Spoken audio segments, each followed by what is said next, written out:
tomorrow morning. And so we invite hearing from you. Now, for the purposes of this open mic session that we're doing now, we can be reached at 858 251 6111. And I'm happy to be here again with my colleague in this media industry effort, Dr. Leonard Thompson III. Dr. Thompson. Well, Dr. Warren, the eve before the great gala, we got 2 days and, we're in full swing. Proud to say that it is sold out. That the only way that they will be able to see it now will be able to go to the website, the San Diego Voice and Viewpoint website, and literally be able to watch it on that site. And so the gala starts. We'll start early streaming, probably about a quarter to seven. You won't be able to see all the festivities of the Right. reception and everything else Yeah. that nature, but you will be able to enjoy the program. And the program is going to be direct and to the point, but with a lot of celebration of the guests and the honorees this year. And it is about celebrating the people that we have selected as honorees this year. And we're very proud of that choice. Now, I think as of tomorrow, we will start streaming the link for, is it tomorrow? We'll be streaming the link. Well, the link is already set up Okay. on the page. All they have to do is go to the Voice and Viewpoint and click on the link, and it will actually they'll be able to go and do see it. So right now the link is set up, but they can't actually push the button until we actually go live. Okay. So what we need to do is we do MailChimp, and we'll be doing those continuously through tomorrow and all through Friday because we will want people to know that they go there. Sometimes people go to a site and they get confused or whatever, and there's no reason for that. We're going to stream this so that you can follow it, and it will be online even after the event. Our last two events that galas we had, that 2021 Mm-hmm. and 22, those are still online, and we still have people going with it. I think it's so important if the people who we did this for the benefit of the public. Number one, we're trying to be COVID safe in terms of what we do, and so it's not a money maker for the paper. It's the idea of giving back during Black History Month and recognizing people that need to be recognized. And so that's our big thing. We are very honored that our sponsors, such as SDG&E, the Black Chamber, as we just go down the list of people. Uh, That are sponsoring this year. yes, We have the Old Globe. We the Old have Globe, we have the U.S. Midway. and we have U.S. Bank, which is just Hmm. merged with Union Bank, Yes. and we have the San Diego Foundation, Hmm. and so we have these, and we don't want to omit the Port of San Diego The or County of San the Diego. San Diego County Health and Human Services. Yes. And so these are people that we work very closely with, and we're going to be talking about them even as we acknowledge the guests that we've selected. And it's a very important event. I want you to not forget or try to remember to be there at the very beginning when we start because it's kind of unusual the way we do this. We do this with the Negro National Anthem, Lift Every Voice and Sing, Hmm. and it is a video done by the Balm of Gilead, and it just walks us through so many people that have done great things in our lives. For me, it's always a tearjerker when I watch this because so many of the people who are on the screen that have done things in the past 60 years, I've either met, known, or interacted with personally. And I like that before this election, it ended with President Obama. Now it ends with Vice President Harris. And so it's just a real moving piece. And it's a good piece to help us appreciate the words of James Weldon Johnson and his brother, who did this thing that we adopted as a Negro National Anthem 123 years ago. Hmm. And so we're just excited about this. It's really presented as a black tie event. Um, and we have to relax that just a little, but that's what we wanted to do. And I guess we're the ones that started the use of the term gala because a gala is an extravagant, dressy event with classy entertainment, and everything that's a dinner is not a gala. Though everybody now calls every gathering, around the fireplace a gala, Hmm. but that's okay. They say imitation is the greatest form of flattery, so we're excited about this. One of the things about you know the importance of celebration. We celebrate a lot of things in life. We celebrate birthdays. We celebrate anniversaries. We celebrate even deaths. You know what I'm saying? And one of the things about uh, during African American History Month is literally celebrating the history that is made through this paper each and every day. The slogan is "People without a voice cannot be heard," and so uh, this week on Friday, we're celebrating people that have amplified the voice, and talking to like Judge Rod Shelton and Chuck Ambers, and a lot of us literally, and I'm older now, but literally when I came into education, Chuck was there. You know Mm. what I'm saying? And to see, be able to be here to honor him, and it's a unique space when you talk to a griot such as himself, and he says to you, he's looking for someone to take over the museum. He is planning his transition, and in his planning, he wants to make sure he has a succession plan. And so, when you see your griots and your iconic figures do that, they're saying that they want it to continue beyond them. You know. Well, Dr. Thompson, one of the things I've been working on for the past 8 months is the creation of a San Diego African American Cultural Center. And I've established a foundation as the anchor for that. And Chuck is one of the people in this community that we will bring into it. We started meeting on this some 2 years ago before the pandemic hit. Mm-hmm. And so we will have people like Chuck Ambers, Charles Lundy, Mike Norris, Karen Huff, Willie Morrow's estate and his activities are involved. Leah Goodwin, who has been a phenomenal curator with all of these things. And we're going to have the Black Chamber, the paper, all of these pieces. And then we have individuals that have done a lot of things, George Walker Smith, George Stevens. It's just a whole list of folks. And we are making space for not only exhibit, but also the archiving Mm-hmm. of their materials. And so the Voice and Viewpoint materials, are going to be a part of this. And it's going to be something on a smaller scale of what we have on the mall Mm-hmm. with the African American Culture Center. Mm-hmm. And we're just pulling those pieces together here in San Diego because there's so much history going back to what was the name of the hotel downtown? Um, oh man. Yeah, back when we had and we had our own kind of a Harlem, if you will, Mm-hmm. and Karen Huff made all of that come alive. Mm-hmm. Chuck Hamber's work has been so important because of the role of blacks in Old Town, and he expanded that up to Julian, Mm-hmm. where it was a black family that owned the first hotel there, Mm-hmm. and so he's just followed all of these things in custom dress and everything. And so we want to make sure that this is not lost. I meet people today who ask me what was a Gold Coast Classic when that was something we did here for a decade Mm-hmm. that brought HBCUs and, football and, Mm-hmm. community parades and all those things. So we're trying to make sure that we don't lose this and we're trying to acknowledge these people while we still can. And so Black History Month is an important time to gather. I understand that the San Diego Museum in Balboa Park, my daughter was telling me Mm-hmm. that there's an exhibit with me there in terms of some of the things that we did. And the irony of this is that those of us who were doing things, we were never doing stuff for the sake of being remembered. We were just doing it because it was right, Mm-hmm. and we were fighting the good fight for it, And I started fighting the fight when I was 17. I've been in many of the scenarios and protests that have become historic now that we look at on television. I was there, Mm-hmm.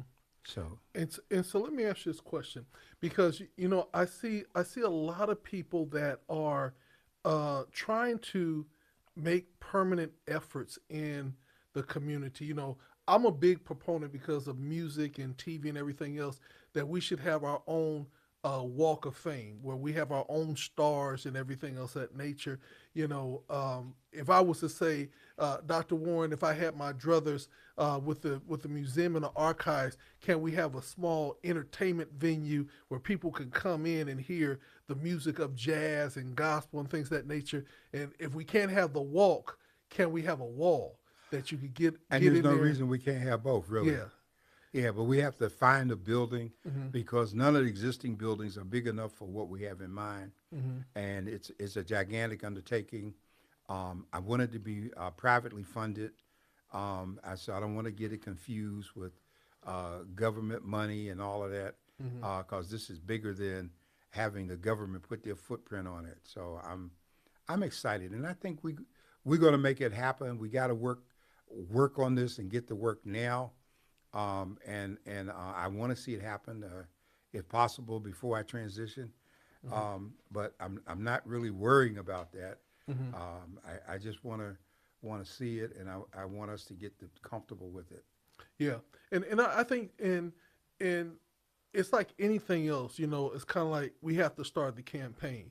We have to. I'm always about how much is it going to take, and then for 1 year we're going to campaign until we get it all in, and then it's easier to find a building when you walk in and say, look, Here's a check. yeah, here's the Yeah, check, because like my family say, money will talk. it does. Yeah. And I'm happy to say that I have people in the philanthropic community around the country working on this project and Mm-hmm. working on the funding for it.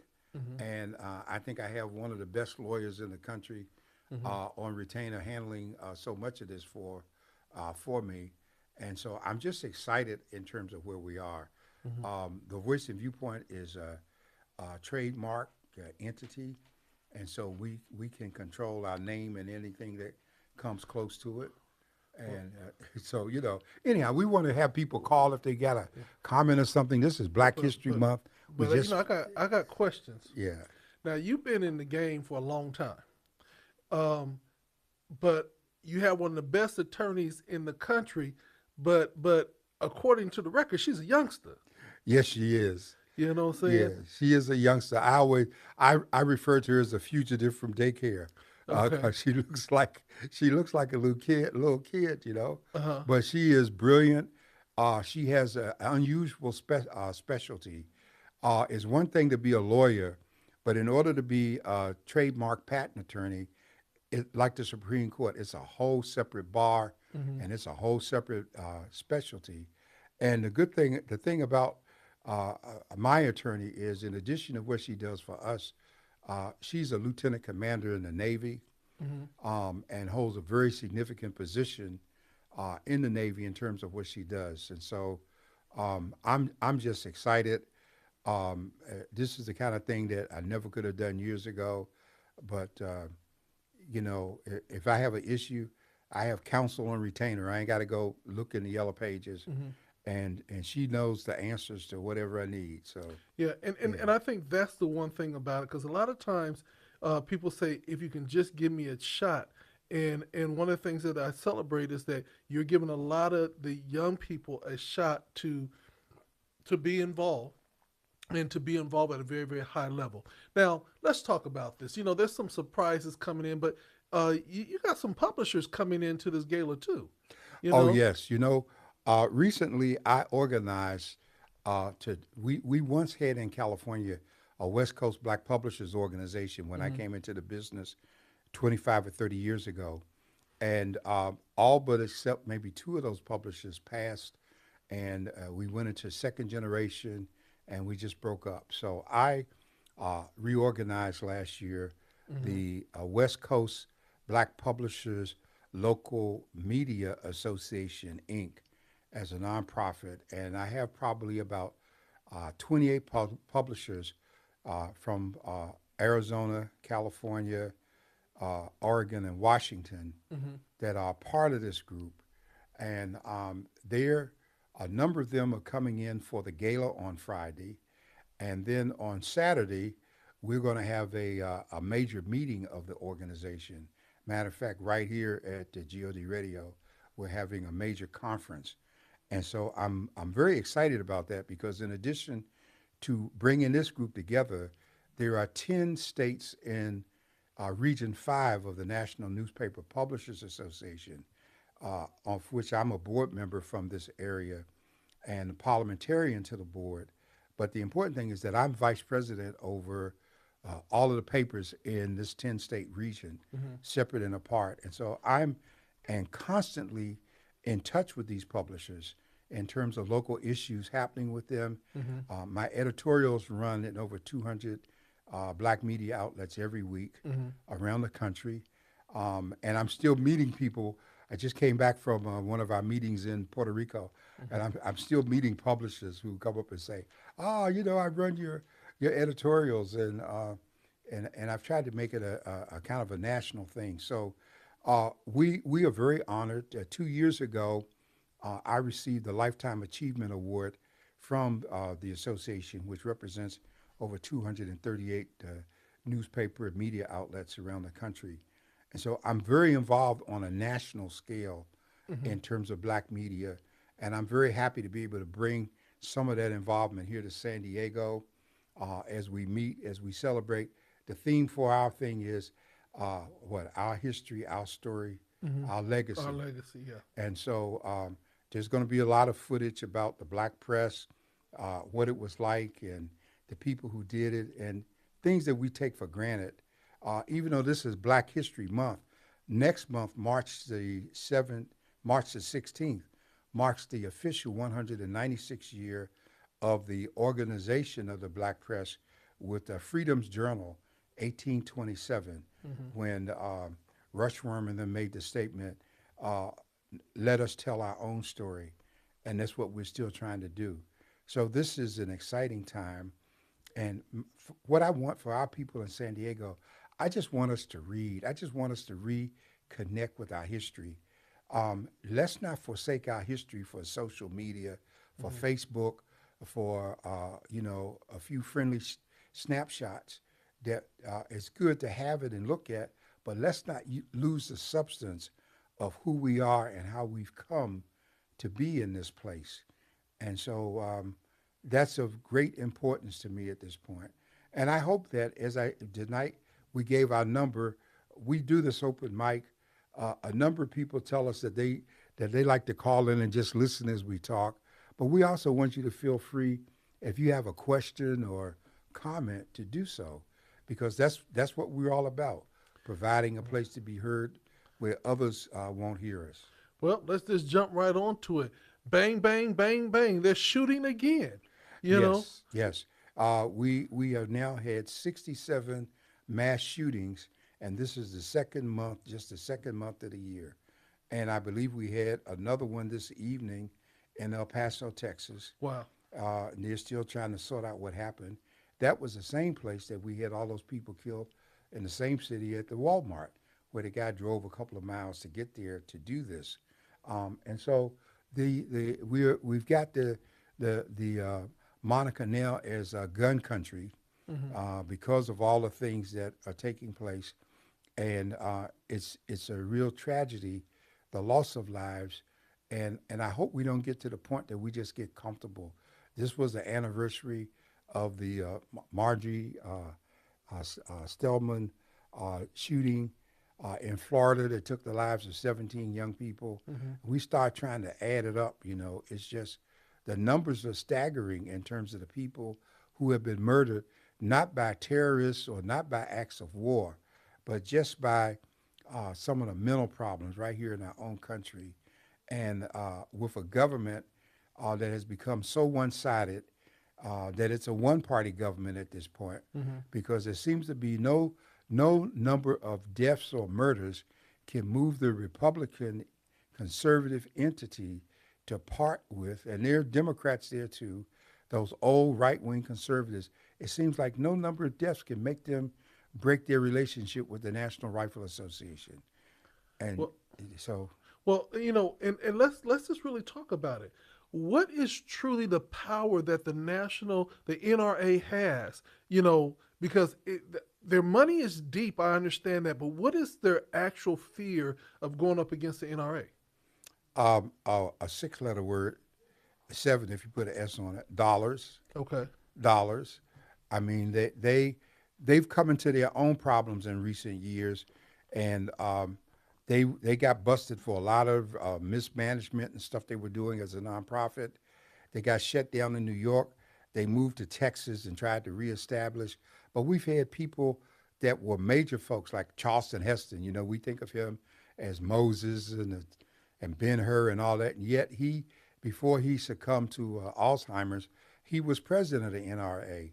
And, you know, probably about 40 years ago, almost 50 years ago, when I was a young Army officer, newly commissioned and in the military police, I was a member, card-carrying member of the NRA, but I never subscribed to the kind of legislative lobbying and control that they exercise. And what they literally do is they put enough money out there behind whoever they're supporting that people start following the money rather than the person.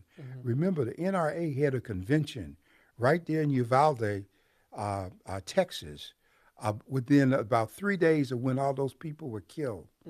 And they still met they're in Houston, which was close by, and came out, and people still went to that. The governor, after giving the fake concern about the deaths, he was supposed to have been a speaker at the convention. So most people don't understand the power of the lobbying dollar and money. Government does not really represent the people anymore. It basically represents the lobbyists and who's putting forth the money. Okay. And so, with that, is it a failed effort of anybody in leadership to try to put a stop to the aimless shootings, the aimless access to guns? Is there anything, if the president, can the president do a executive order banning all assault rifles? Well, you know, there'll probably be some debate. If he tried to do it, remember the Supreme Court has already been stacked with the right-wing trumpet believers and everything.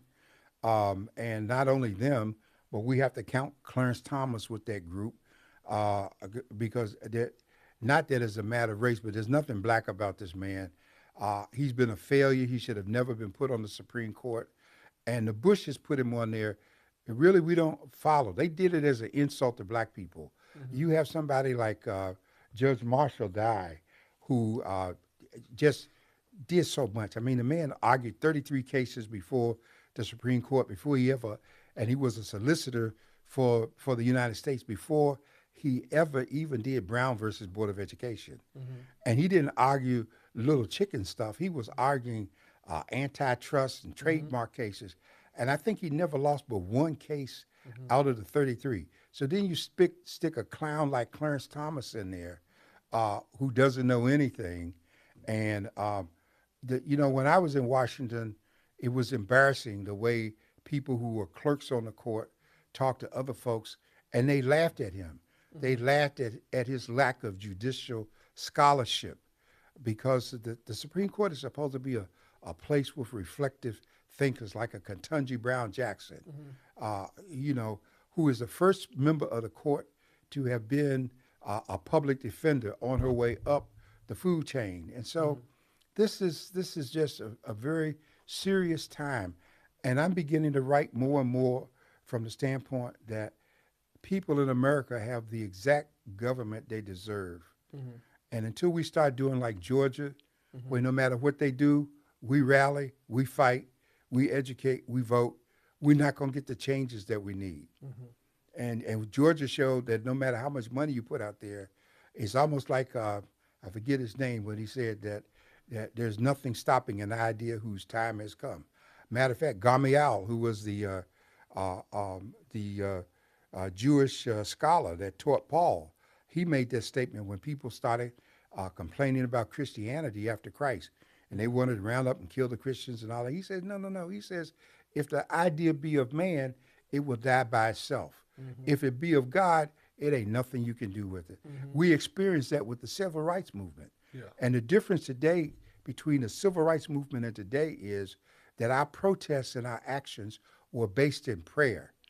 And this group today is based in who can make the most noise. Yeah, and that's the one thing about it is that um, for us to really begin to see a change, we're literally going to have to go back to our first love, which is our love for God, but also that it has to be more than just about ourselves. There's a lot of self-serving antics that go on all the time, and I'm yet baffled, and I'll say it that way. I am yet baffled that you can lie, you can just lie, and you could falsify records and everything else, and they still have not sat you down, kicked you out of the government, Well, out of the I Congress. know we talk about George Santos, and they were talking about what to do about him. I was sharing with my wife, I was there on that first day of Congress when the decision had been made in advance to kick Adam Clayton Powell out of Congress, to expel him, to deny him his seat Mm-hmm. because of all the controversy that he had generated around his lifestyle and travel and the women and monies and stuff. And the essence of it wasn't so much about the women, it was about with the help of Lyndon Johnson, because he was the one that made the Great Society work. We had a black man who had become so powerful that he could influence what was happening in the Congress. In 6 years of chairmanship in the Congress, Powell he passed 60 bedrock pieces of legislation, Mm-hmm. an act that has never been equaled before or since Mm-hmm. by any single member of Congress bringing stuff to the floor. It never happened. And yet we have this little idiot out of New York who can come in and they tell me we don't know what to do. It took them the last week to finally introduce a resolution to expel him. In Powell's case, the first order of business after they got, when they were about to get sworn in, was a resolution one to deny the, the congressman from New York his seat. We know how that worked out. He went to the Supreme Court in Powell versus McCormick, and he won. But before the court had a chance to rule in his favor, they held a special election in New York, and the people of New York voted him back in immediately. And Mm-hmm. so on the difference with Santos is that the people in the district that he lied to get don't want him. Mm-hmm. And so far, it's almost the number of people who cast votes have rised up in opposition to him still being there. Okay. And so these are things, but out here, we don't pay attention, and we should. McCarthy lets him stay there because he's got such a shaky majority. Mm-hmm. But I thought I was embarrassed with the State of the Union message. The president was good, but the decorum of the House has sunk so low that a Marjorie Taylor Greene can sit there in the back and call the president a liar while he's making a statement. I mean, that's unheard of. I mean, the first time it happened was that congressman from South Carolina in the first State of the Union that Obama gave, who called the president a liar, and they censored him for his behavior. Mm-hmm. And so it's just broken down so that the character is not there. And this is a reflection of history. And I keep reminding people that Rome, in all of its greatness, and we model Rome and Greece Mm-hmm. in terms of our government system, Mm-hmm. they all collapsed from within. Mm-hmm. And here we are collapsing. Mm-hmm. I mean, if we had a war today like World War II, we would all be either speaking German or Japanese or Chinese, because we don't even, those young people went, if you want to get a feel for how committed young people were in World War II, just go down and visit the Midway and look at those pictures. Those kids in there, some of them were barely 20, less than 25. Mm-hmm. They were the ones that flew the fighter planes and fought and died to make stuff happen. And now we got folks walking around with total disrespect. And I think if we don't regain our identity in terms of who we are, we're already the laughing stock. It's projected that China will be at war with us by 2025. Mm-hmm. China has been planning a war with us ever since World War II. We the only people didn't know it. Mm-hmm. And yeah, despite things, that's just a part of it. Economically, they done bought up so much of our business. That's why the president has to keep talking about buyback made in America, because the pandemic showed our dependency upon them. Mm-hmm. And what did we do? After the pandemic lifted, the people that we hired and commissioned to make America, then we didn't give them new contracts, and they're going to go out of Mm-hmm. business. And we have another pandemic, we're going to be right back where we were.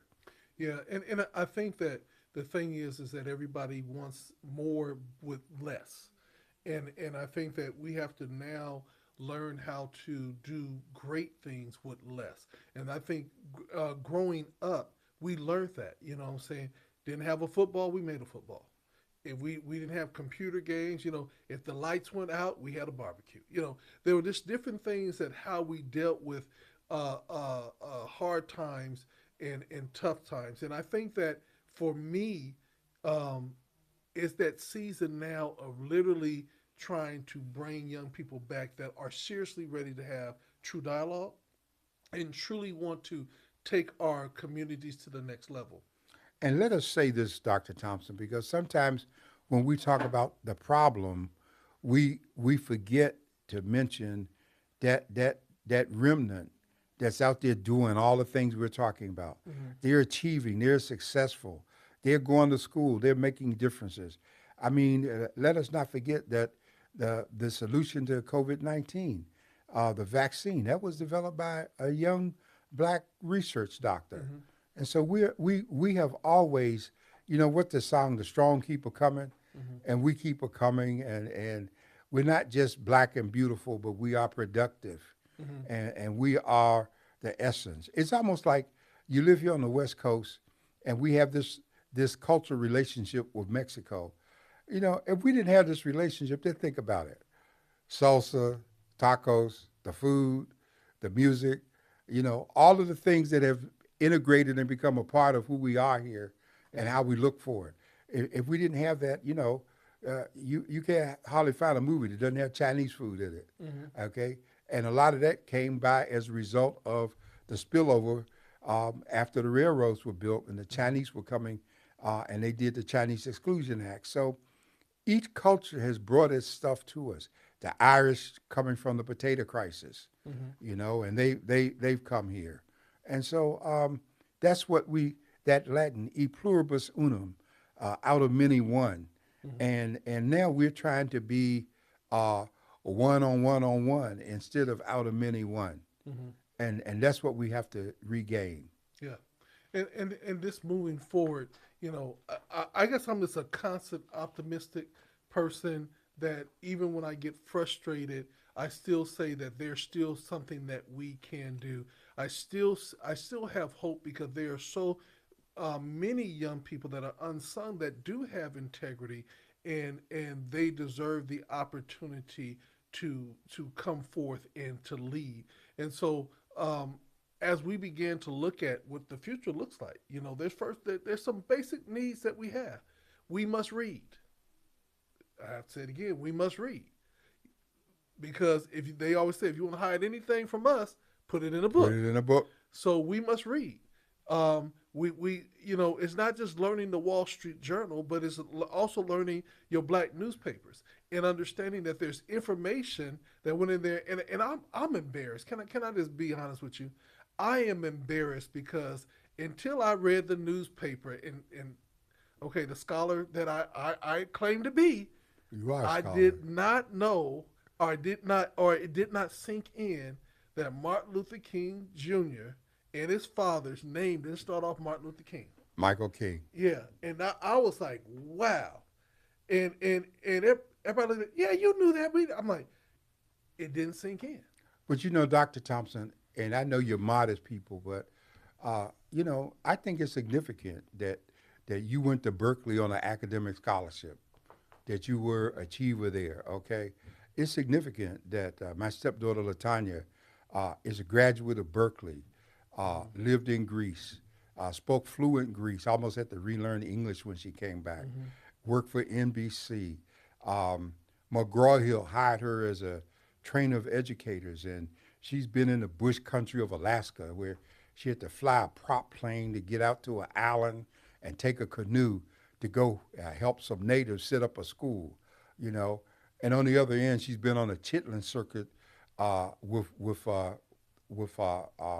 Broadway productions, traveling the South, and we got stories all over us, like Carl Wayman, the late Dr. Carl Wayman, the brother of Nina Simone, Hmm. in terms of the late, what's my friend there, uh, that we just buried him, um, and he was involved in healthcare here. He was very close to Stokely Carmichael. Hmm. And I remember that before Stokely died of cancer, he was here, and I bumped into him, and we had conversation, and we just have so much skill and talent around us, and we forget about it. Yeah, I didn't know, but at the time I was at Howard, Nikki Giovanni was there Hmm. for a brief moment, and P Diddy went to Howard and said it was a waste of time and left, and went Hmm. out and became a millionaire. Hmm. And so we need to celebrate all of this. Look at the genius here. We got the first African American Secretary of State, and it's so ironic that Dr. Weber comes from Hope, Arkansas, Hmm. you know, and that her daughter now succeeds her in the legislature, Yeah. and all of these things are important. And so when we start talking about who we're going to have down the future in terms of elected office, the question is not who we're going to have. The question is who's going to show themselves worthy Hmm. to come forth for us to support them Hmm. in terms of being involved. Yeah, and I agree with you with that. And but but I'm also a proponent of we might have to create boot camps because sometimes you can't do better unless you know better. And sometimes if you can get people at an earlier stage in their life, and if they're willing to go through the boot camp and to understand the power and the direction and the leadership that is needed, then I believe that they're prepared to stop reading their own press and literally say, "Do I really want to lead?" And this is what I'll say, and I'll say this because as a minister and as an ordained elder in the church, you just couldn't say you wanted to be called into ministry. You literally had to go through something to be able to be approved. You had to show yourself that you understood the word and you knew how to apply the word. Because there's a lot of orators out there that can really speak well, Oh but yeah. are not ready to live the life of a minister or a pastor. And so you have those elders, you have those people that you sit before, and they begin to what they say observe. I won't say judge, but observe your life, and then be able to say to you, we can unleash. I will say we can bless you to go into this because as a minister, there are tons of temptations out there. There's tons of stumbling blocks. Well, there are, Brother Thompson, and I kind of laugh at this because the last thing I wanted to be was a minister. And it's kind of ironic that, and I've mentioned it before, that in undergraduate school, I had some electives, and I found myself uh, taking courses in the School of Theology at Howard. Hmm. And I had no real intentions. And when the call came to ministry, it wasn't that I was looking for it. I find that a lot of people who want to be are the last people who should be. Hmm. And God seems to use the ones that don't want to be. Hmm. Okay. And I look back 20 some years later, and I can't remember what I did before ministry, but I do know this. I do know that, and I have to remind my congregation and people always say BC, before Christ. I was not wearing a halo. Hmm. Most of us at some point we grew up on the streets and we knew our way around, and Hmm. people look at us and think just because we don't wear swag or drop our pants that we Hmm. don't know, but Yeah. we were there before they started all that foolishness. Yeah. So I think it's important that we have these example conversations, and I am very grateful for the young people who begin to show some interest, those who want to listen and want to learn and go forward. And Hmm. I believe that people like you and I will never know the measure of our influence along this line in our lifetime, Hmm. because God, it doesn't really manifest so often until long after we're gone. Hmm. And so we just have to have the faith that He doesn't make mistakes. Yeah. And the thing about it is that um, God has given us all blessings, and God has blessed us to be where we're at this point. And because God has given us uh, the ability to influence, we take it very serious. And I always try to tell uh, anybody, do not waste my time or your time. And I used to say to people when they want to come talk to me, because you can spend the whole day talking to everybody and get nothing done yourself. I did that And for a couple of years before I knew better mhm, because people would stop me, even back east. mhm, When I was an elected official back east, mhm, and my wife and I wanted to do something like go to the mall, mhm, we had to drive miles out into Virginia mhm, to go to a movie or to go shopping. Because if we tried to do anything within the city or a nearby area, mhm, if somebody's stopping you every 5 seconds, they mean well, but they don't give you your personal space and time. They want mhm, you to work 24 hours a day. And I used to have to, I got to the point one time I tell people, because they still want to do to stop me and say, well, I'm having something, something, and I want the paper. I said, that's why we have a staff. mhm, That's why we have an office, okay? And mhm, that's what I suggest. I had somebody mhm, call me Sunday night late to tell me about a press conference or mhm, something. I said, no, no, no, sweetheart. mhm, I don't do this at home, and that's why we have a office and mhm. business hours. And we got Oh, to learn to respect the time of others. I'm always on Dr. Weber about this because every time I see her, she looks so tired. I'm saying, Shirley, no matter how important you think it is, you got to take care of your health. yeah. And this is a must. Well, I found a surefire way for people to you can weed them out. And I said this. I started this about 3 years ago, and I said to them, they said, "Oh, I want to sit down and I want you to mentor me and everything like that." And I said, okay, but you do understand that I'm a consultant also. So my consultancy fee it starts off as $100 every 15 minutes, and if you're willing to, you can take as much time as you want. But when we hit 16, that's another 100. When we hit 31, that's another 100. And so the person looked at me and said, "So for an hour, you are $400." And I said, "Yes, sir." He said, "Okay." Never heard from him again. Of course not. And it's But so I funny but I that you did that to somebody else, and they came in and and they they had a said, "Can I check. have 2 hours?" Yeah. And I said, and this is the thing that got him. I said, "Keep your money. I now know you're serious." Well, you know what? When you said it's so funny, because I had a law professor at Howard, and we called him JR for short. And he was cool. I mean, he drove a little Mercedes, and he had been a court clerk. And he said one day he got so tired of copying down stuff he thought was stupid lawyers, he became a lawyer. And so um, went by his office one day at Howard, and when they would pay him, somebody dropped off a check, and he opened his drawer and threw that check in with all the other checks he hadn't cashed. Okay, and he told this story. He said, one day this guy came in my office and he says, "I need a good criminal defense attorney," and he looked up at the man and he said, um, "I need $20,000 retainer. There's nothing to talk about." And the guy left, and he said about an hour later, the guy came back with a briefcase and opened it with $20,000 in it. And he said his first thought was, I should have asked for more. And then his second thought was, I know he's guilty or he would Yeah. he would have the money. But people, we take advantage of folks, Mm-hmm. and those of us in ministry, we try to be helpful, and we have to separate ministry from our work professionally, Mm-hmm. and we just got to draw a line, Yeah. because if you don't get anything done. But Dr. Thompson, you and I have such fun talking every week, and I don't know if anybody. Well, Cheryl's online. She said, "Amen, amen, amen." Amen, Pastor John. Some people are chiming in and saying, "Where do we want to go and where do we want to be?" A goal cannot be reached without willpower. So they chiming in. Yeah. They chiming in and putting their food put their input in.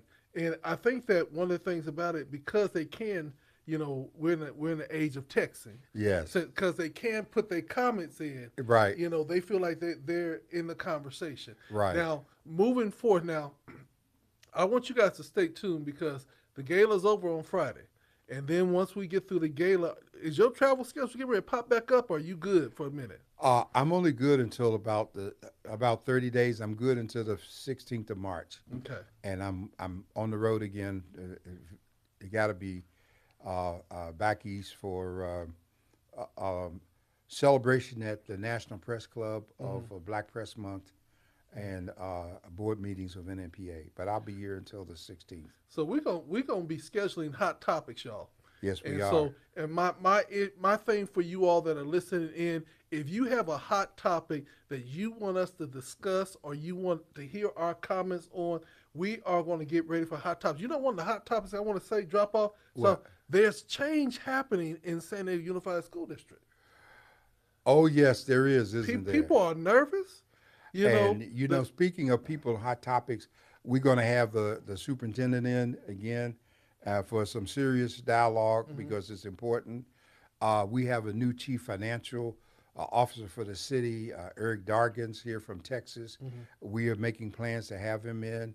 I believe we had the chief probation officer on Black Men and Women United, but we haven't had her on here for this program. So we want to schedule these local elected and appointed officials who are making decisions, not just in San Diego, because we got changes in National City. We got changes in Chula Vista. I think they got their first Black council member there. We got activity going east in terms of El Cajon. We've had some Black involvement in Santee in terms of local. All these little entities have people that are doing things. And March 15th is Pink Slip Day. And so Yes. people are walking around, holding their breath, looking around, and deals are being made, and folks are being nervous. And I tell people all the time is that you have to be prepared when a new superintendent gets in that things are going to change. Well, I like people to know when you say March 15th because, I come from a service on the board of directors of the National School Boards Association, which at the time had some 90,000 units or members. And the teachers union the American Federation of Teachers, all those people long ago negotiated this March 15th deadline so that they would be able to give people notice if they were going to be rehired, and if they weren't, then they could start looking. And in those days gone by, before we started having some year-round contracts, a lot of people came into teaching because they would be free from June to September. So we've altered the whole system. And so even though they give pink slips to people as a part of their statutory requirement under contract, so many times that's rescinded as they move into the budget and seeing whether they're going to have a deficit. We've got a real mental health crisis in our schools. We were addressing that on Black Men and Women United this week. And we got money coming for mental health, but we don't have a response in terms of people meeting a service need. And so this is critical that we do this because that's what's happened. So many of these incidents, if you have a loved one in distress, you're afraid to call the police because you don't know whether they're going to kill them or help them. Yeah. And so we're going to be bringing these kind of things in. We already did some of these topics, Dr. Thompson. Last August we did them. July, August we met. I just did this last October, November, December webinar town meetings. Each of those months on the 15th, one child protective services, one on homelessness, one on mental health. So we want to know. My concern is people want to bring their stories. We still are in an advocacy mode at Voice and Viewpoint. But I have one requirement. If you bring a complaint, you got to take the time to write it out. And most people used to want to come like they were going to confessional. They want to tell me their problems, want me to do all the writing, and then they leave, and when I get something done, that's not what I said. Well, one of the things about it is that if you want things to go on records, you have to write it out. Yes. If you want to be heard, you have to put it in paper because that is your evidence, and then you can't say that that's not what you meant, because you wrote it. And so it is important that you understand the power of the pen, because the power of the pen is also the power of the press. And if you want your story to be heard, you number one, have to write it out so that it can be shared. And then number two, realize that there's a side A and a side B. So we have to also listen and hear from side B. And then if we were to write, then we would be writing from getting all the evidence. Because see, sometimes we get people that will come in and say, here's side A, but they don't want us to go and ask about side B, Well, and then that can't go. no, I won't listen to side A without B, and I also let them know there's a side C, Yeah. which is what we come up with. Yeah. And so we got some real issues brewing in the community. For instance, the care center has made a change there and put a prosecutor in as a staff person, and many people are very bothered by that. They don't want that. It wasn't done from the beginning in terms of what took place. And so we have to be prepared to challenge these things. You know, we've got a court battle going from the Workforce Partnership. What's his name? Peter Kallstrom stepped down. But we got EEOC complaints and a court filing done.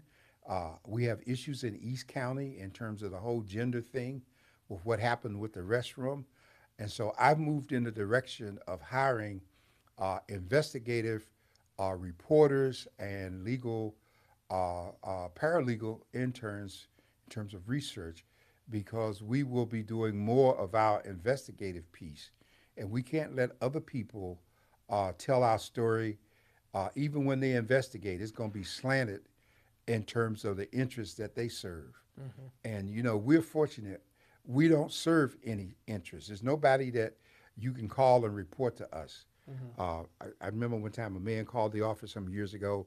He was mad because I wasn't talking the way he wanted. He says, I need to speak to your boss. I said, you know what? This is a very bad day for you because I'm the boss and I'm not going to talk to you no more. Mm-hmm. And I'll hang up. You know, I mean, you have to respect your time. We have to respect each other's time. Mm-hmm. And I want us to get back to respecting our journalism, our media, mm-hmm. not just Voice and Viewpoint. We have Asian Journal, Filipino Press, El Latino. Mm-hmm. We got Vietnamese papers. We got all of these entities mm-hmm. because now San Diego is truly a melting pot mm-hmm. of people, and is no longer a white majority. And mm-hmm. so we need to pull together, like we're working now to pull people on this whole the rental issue, the rent increases. And mm-hmm. I'm writing about how apartment owners are contributors to homelessness, because mm-hmm. we can't be talking about trying to find housing for people and not deal with the pipeline in terms of where they're coming from. Exactly. And so all of these things, and I think every night through this cold spell, I know we opened up several shelters, but you know, sometimes I'll step at night like this on my balcony, and I'll think in terms of the coldness, like how many people are out here huddling, homeless. And it can't be, well, we open so many shelters, you know. There are conditions with shelters. Some people got mm-hmm. pets, mm-hmm. and they don't want to leave their pets. And so we just keep taking stuff for granted. And I want to see us, if we stop doing that, we'll get more concerned about how can we make a difference mm-hmm. in terms of someone. And that's one of the things that we have the issues, but we also want to talk solutions.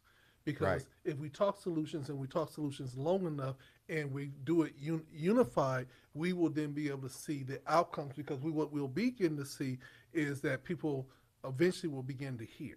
Yes. And right now they're not hearing. They're listening, but they're not listening. And so we have to make sure that their hearers come on, and then they can listen and then adapt and do the things that need to be done. Yeah, because people right now are hearing what concerns them, and then they're cutting off the rest of it. Yeah. And now's the time to deal with the budget stuff that's coming at us. And most of us don't pay attention to the budget. You know, some 25 years ago, before the internet, San Diego used to just announce that the budget was there. Mm. And in those days, we only had libraries. And so I made a real push with the city. Put the budget in every library so people can pick it up mm-hmm. and they can look at it if you can't make it available. Mm-hmm. Now you can pull a whole budget up on the internet. Exactly. You can download it if you want to spend that kind of paper, mm-hmm. time and money, okay? And because we got people now getting ready to weaponize budgets against us. Mm-hmm. And when I say weaponize, they want to cut Social Security. They want to change Medicare, Medicaid. They want to get rid of the SNAP program. the serious nutrition, Hmm. helping people. We got students now who are hunger or food challenged in colleges. Hmm. They got food pantries at USD and these different schools, Hmm. and kids are it's just so much around us, Brother Thompson, where Hmm. people are hurting, Yeah, and we are focusing on ourselves rather than how can we make some small contribution exactly. to be of help. So I So, hope that our conversations here, we thank you for listening. We hope that you will, share your thoughts and your views. You can do emails to Voice and Viewpoint. You can do emails to God Radio 1. mhm, You can call in, yeah, and you can let us know how you feel we care in terms of it. yeah, And don't get mad because we don't agree with you. We're not going to just run. We're not here just to take your side because you got a gripe. hmm, And a lot of people don't want to speak up until their turn come, hmm, and then they want everybody to stop the ban. yeah. And if somebody said we need to bring the Catfish Club back, but without the Catfish Club, we can always have biscuits, grits, and politics. Right? So we have to bring that conversation back up for another day. Yeah. But we want to thank you all for listening. From the desk of the editor, stay tuned. Tune in to the San Diego Voice and Viewpoint website to be able to see the gala live this Friday, starting promptly at 7 o'clock. We hope to see you and that you enjoy the program. And if God say the same, we'll see you next week right here on GODRadio1.com. Amen.